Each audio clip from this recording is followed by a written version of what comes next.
This is my Las Vegas breakfast in the room travel kit.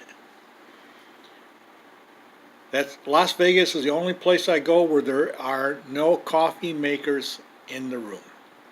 And I do not feel like getting dressed, going downstairs, standing in line, and paying $4 for a cup of coffee. So I have my own breakfast with me in the suitcase for the entire trip.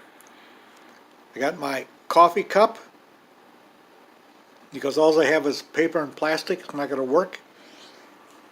I got a heater. Put it in the bathroom, plug it in. This will heat up the water in the cup. I've got instant coffee in a small jar, just enough for my trip. That goes in the suitcase. This is breakfast until I can get out in the room, say around 11 o'clock, and go eat.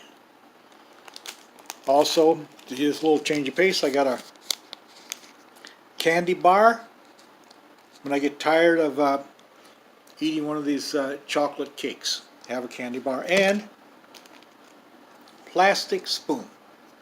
I do not need any sugar or cream because I don't use it. So that is my travel kit for Las Vegas, breakfast in the room.